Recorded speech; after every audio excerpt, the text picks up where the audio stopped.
27वीं तरमीम क़ौमी असम्बली में भी मंजूर तरमीम जूं समूरूं 59 शिकूं 2/3 जी अक्सरियत से मंजूर JUI जे मुखालफत नवाज शरीफ की क़ौमी असम्बली के इजलास में शिरकत Peoples Party MNA Khurshid Shah wheelchair से ऐवान में पहुतो अपोजिशन जो स्पीकर के डाई सारो धरणो तहरीक इंसाफ के मेंबरन जो ऐवान में वॉकआउट कंहिंजो PUB अरिड़हीं तरमीम नथो ख़त्म करे सघे असां आमिर के शिकस्त ॾेई अरिड़हीं तरमीम मंजूर कराई सूबाई ख़ुदमुख्तियारी बाबत वफ़ाक़ सां ॻाल्हाइण लाइ तैयार आहियां टैक्स वसूलीअ में वफ़ाक़ नाकाम रहियो टैक्स ओगाड़ी जो अख्तियार सूबनि हवाले कयो वञे बिलावल भुट्टो ज़रदारी जो क़ौमी असम्बली में ख़िताब संदसि चवणु आहे त मौलाना फज़लुर रहमान PTI जी इजाज़त सां 26वीं तरमीम मंजूर कई असां 26वीं तरमीम में आइनी अदालत जोड़णु चाही 27वीं तरमीम पार्टी की सेंट्रल एग्जीक्यूटिव कमेटी में खणी वियासीं फ़ैसिलो कयो त मिसाक जमहूरियत मुकम्मल कबो Peoples Party chairman Bilawal Bhutto Zardari की सदर आसिफ ज़रदारी से मुलाकात पार्लियामानी पार्टी के इजलास का बिलावल भुट्टो ऐवान सदर पहुतो पीपल्स पार्टी की चेयरमैन सदर आसिफ ज़रदारी के इजलास बाबत ब्रीफिंग नून लीग पारां तजवीज़ कयल ज़मीनी तरमीम बाबत बिन्हीं अॻुवाणनि में मुलाकात बाद बिलावल भुट्टो ज़रदारी वापस पार्लियामेंट हाउस पहुची वियो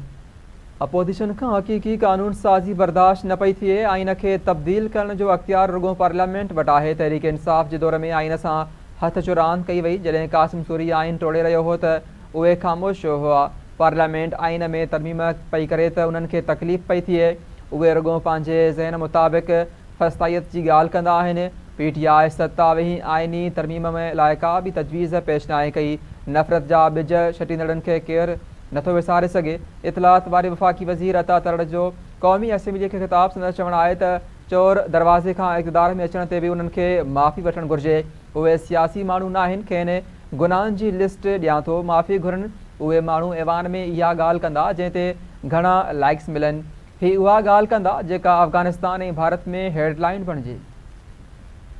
सदर पाकिस्तान वटि के भी एग्जीक्यूटिव अख्तियार न आहिनि सदर समूरा के कम वज़ीर आज़म की तजवीज़ ते करे थो उन करे खेसि केसनि मां छूट ॾिनी वई चार्टर ऑफ डेमोक्रेसी में तय थियो त आइनी अदालतूं ठहंदियूं चार्टर ऑफ डेमोक्रेसी ते शहीद बेनज़ीर ऐं नवाज़ शरीफ़ सयूं कयूं हुयूं 6वीं तरमीम खां पोइ आइनी बेंचुनि ते तनक़ीद थी रही हुई तनक़ीद ख़त्म करण लाइ हाणे आइनी अदालत ठाही पई वञे जेके भी आइनी केस हूंदा उहे सभु आइनी अदालत में वेंदा समूरा सिविल क्रिमिनल ऐं टैक्स केस सुप्रीम कोर्ट में वेंदा 27वीं तरमीम खां पोइ पाण मुरादो नोटिस जो अख्तियार ख़त्म थी वेंदो peoples party senator Farooq H Naik जूं हैदराबाद में मीडिया सां ॻाल्हियूं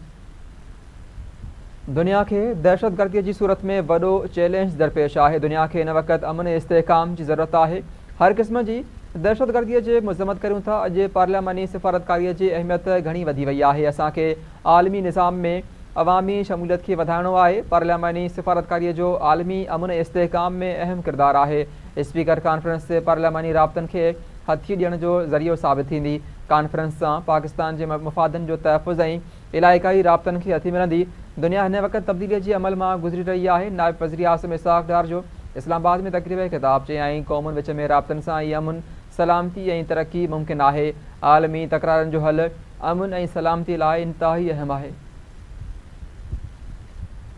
बचाव वारे वफ़ाक़ी वज़ीर ताज़ी दहशतगर्दी के वाक़िअनि के पेश नज़र अफ़गानिस्तान में कार्रवाई जो इशारो ॾिने छॾियो पाकिस्तान दहशतगर्दी के हलंदड़ वाक़िअनि खां अफ़गानिस्तान में कार्रवाई करे सघे थो ताज़नि वाक़िअनि में अफ़गान मुदाख़लत जा सबूत टियाकड़ी कंदड़नि आॾो रखिया वेंदा असां जारियत जो भरपूर नमूने सां जवाब ॾींदासीं बचाव वारे वफ़ाक़ी वज़ीर ख्वाजा आसिफ जूं ख़ानगी TV सां ॻाल्हियूं चयाईं त अफ़गान तालिबान की मज़म्मत या अफ़सोस जो इज़हार सचाईअ जो सबूत नाहे अफ़गान तालिबान की पनाह में रहंदड़ माण्हू बार बार असां ते हमला करे रहा आहिनि वाना कैडेट कॉलेज में अल्लाह की मेहरबानी से पाक फौज कैडेट्स के बचाए वरतो है भारत अफ़गानिस्तान के रस्ते जारियत करे रहियो है इस्लामाबाद ज़िले कचहरी ॿाहिरां आबघाती धमाके मारिजी वियलनि जा लाश पोस्टमार्टम खां पोइ वारसनि हवाले पिम्स इंतज़ामिया मूजिब पोस्टमार्टम खां पोइ लाश वारसनि हवाले कया विया आहिनि शहीद थियल 10 ॼणी सुञाणप थी चुकी है हेल ताईं 2 ॼणी सुञाणप न थी सघी है 36 ज़ख़्मियुनि खे पिम्स अस्पताल आंदो वियो 18 ज़ख़्मियुनि खे तिबी इमदाद ॾियण खां पोइ डिस्चार्ज कयो वियो 14 ज़ख़्मियुनि जी हालत ख़तरे खां ॿाहिरि आहे धमाके में ज़ख़्मी थियल 4 ॼणनि जी हालत ॻणिती जोगी आहे इस्लामाबाद जुडिशल कॉम्प्लेक्स ॿाहिरां आबघाती हमले की केस दाख़िल CTD थाने में सरकार की फरियाद ते वाक़िए जो केस दाख़िल किया वियो वफ़ाक़ी पुलिस अणॼातल जवाबदारनि ख़िलाफ़ आबघाती हमले जो केस दाख़िल किया FIR में दहशतगर्दी ऐं क़त्ल समेत ॿिया कलम शामिल। आपघाती धमाके सबब जानी ऐं माली नुक़सान थियो। दाख़िल FIR जो मतन। वरी सदारत हेठि तरक़ियाती मनसूबनि जी जाइज़े लाइ इजलास। फेडरल PSDP APD 2025-26 मंज़ूरीअ जे मरहलनि में नयनि स्कीमुनि जो जाइज़ो। इजलास में हलंदड़ साल मुकमल थींदड़ स्कीमुनि ऐं फॉरेन फंडेड प्रोजेक्ट्स ते पिणु गौर कयो वियो। वॾे वज़ीर सैयद मुराद अली शाह चवे थो त 36 किलोमीटर कोस्टल हाईवे जी तामीर जारी आहे। 3.7 अरब रुपया लागत ईंदी। कम जी रफ़्तार तेज़ करे जून 2027 ताईं कोस्टल हाईवे मनसूबो मुकमल कयो वञे। 105 किलोमीटर वारी रोहिड़ी गुडू रोड जी लागत 1779.36 मिलियन रुपया आहे। कराची में जारी तरक़ियाती मनसूबा शहरी सहूलत लाइ पीढ़ जो पत्थर साबित थींदा। केफर मनसूबे ज़रिए साफ़ ऐं वाफ़र मिक़दार में पाणी फ़राहम कयो पियो वञे। सिंध हुकूमत जा सभई इदारा हमआहंगीअ सां कमु करे रहिया आहिनि। अज़ीज़ भट्टी पार्क खां उर्दू यूनिवर्सिटी ताईं पाणीअ जी पाइप लाइन विछाए पई वञे। लाइन जो मक़सदु शहरनि खे ड्रिघे मुदे वारी सहूलियत फ़राहम करणु आहे। सीनियर वज़ीर शर्शीलेना मेमण जो बयानु चवे थो वक़्ती तौर ते ट्रैफ़िक जूं ॾुखियायूं आहिनि पर हिकु मुस्तक़िल हल तरफ़ अॻभराई आहे। आवाम सहकार करे उहे मनसूबा बहितर मुस्तक़बिल लाइ मुकमल कया पिया वञनि। K4 रेड लाइन ऐं ॿियनि मनसूबनि सां जदीद सहूलतूं मिली सघंदियूं। जिते अवामी ॾुखियायूं साम्हूं अचनि पियूं उते तुर्त क़दम खयां पिया वञनि। सिंध हुकूमत अवामी ख़िदमत जे जज़्बे सां कमु करे रही आहे। तमामु जल्द कराची जा शहरी उन्हनि मनसूबनि जा मुस्बत नतीजा पिणु महसूसु कंदा। नशर फ़िरोज़ में शहीद थियल ॿिनि अहलकारनि जनाज़े नमाज़ में IG सिंध गुलाम नबी मेमण शिरकत। शहीद जे वारसनि खे ॿ नौकरियूं ऐं